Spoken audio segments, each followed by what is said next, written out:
Boy, yung violet natin, boy, pina-customize ko pa. Tapos tignan nyo yung eyeline niya, boy. Kita nyo ba si Sus? Tignan natin, ha? Tignan nyo mabuti. Wala na.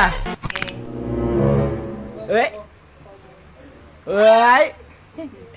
Ay! Nako! Andiin mo na, Ghost! Kung dati madiing ka na, mas madiing ka ngayon. Ghost na Casper, na Ghost pa rin, ha? Okay? May dumating kasi. Shoo! Boy, yung violet natin, boy, pina-customize ko pa. Tapos, pina-update ko yung module natin sa latest na module ngayon. B21 Plus. B17 Pro Max Plus. De, joke lang. Basta latest module na siya. Tapos, tignan nyo yung eyeline niya, boy. Kita nyo ba si Sus? Sus. Ano bang kulay ni Sus? Di ba white, blue? Anong kulay ni Casper? White, blue. Akma! Pasok. O dito, Da Vinci Code. Da Vinci. Huh? Tapos, boy, hindi nyo kita, di ba? Mamaya lalabas yung pangalan ko dyan, boy. Ay, tingnan natin. Malalaman natin kung ano magkakabit. Pakabit naman. Sige na. Sige na. Gusto kong makita eh. So, ito pa rin yung violet ko before. Pina-customize lang natin siya. Tapos, pina-update natin siya. So, by the way, ang gumagawa ng aking mga violet dito sa shop is si Frankie Works Garage. Okay, pwede nyo check yung kanyang Facebook page. Pwede rin kayo pumunta dito sa shop. Tuturo ko na lang yung bahay nila kung gusto nyo. Para hindi kayo maligaw, di ba? Iba kasi naliligaw eh. Ay, mga ano pala, mga ka-BCK fam natin. Baka may kakilala kayo magaling mag-wiretap. Yung nakikita ko sa papa-wiretap ako. Gusto ko talaga invisible yung mga wire. Ayan yan. Ngayon, dito natin magkakaalaman ngayon. Ganyan sila.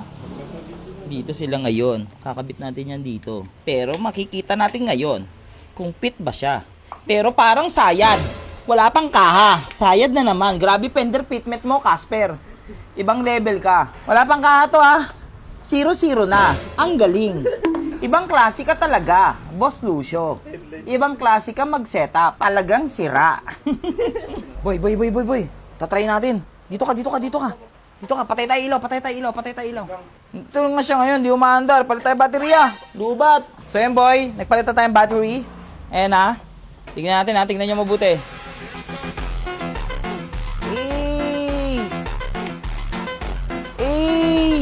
Hindi nyo masyado ma-appreciate, no? Kasi yung liwanag, eh. Pero kita nyo liwanag? Baba mo. Boy! Ganyan, boy, oh. Ganito. Yan, boy! Boy! Oh, tignan mo lang siya. Oh. Diba? Boy, tignan mo si Sus. Ayun yung sinasabi ko sa inyo. Kita nyo ba si Boss Lucio? Umiilaw si Boss Lucio. Kita mo ang Boss Lucio? Kita mo? Tapos si Da Vinci, oh. Pa nagdikit yan, magdidikit si Gohan tsaka si Goku. Ayan yun. Ayan sila. Tapos ito si Sus. Nagwawalang violet. Boy.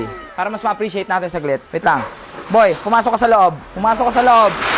Magko-close tayo. Boy. Yan. Kamusta? Yan na, oh. Nag-close kami para lang sa'yo, violet, ha. Tignan mo yung violet natin, no? Si Sus, oh. Boy, kitang-kita yung mukha niya. Ang detalyado, boy. No? Ang detalyado. Tapos yung Boss Lucio, boy, kitang-kita mo na lalo. Ano? Diba?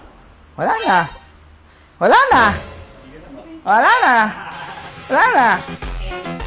Aha! Ay, nako. Napakapugi. So, yun. Again, maraming salamat, Frankie Works. Sulit yung ating ginawang violet.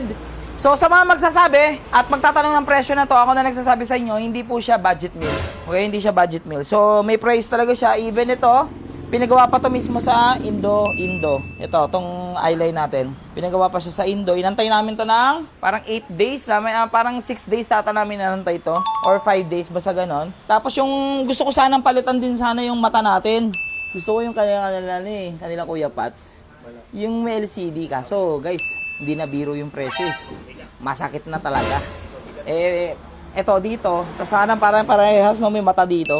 Kaso boy, kahit walang mata yan, yung kaasaran natin dyan na Blick B4 na walang ma-upload na video kasi wala silang pyesa eh. Di ba? Iyak. Ha? B4 nga motor mo, stock naman. Tapos ang yabang mo, okay lang naman mag B4 eh. Wala namang problema dun, di ba? Pero yung mayabang ka, tapos tinitira mo kargado ng mga pyesa, tapos yung motor mo stock, ay ibang usapan yun.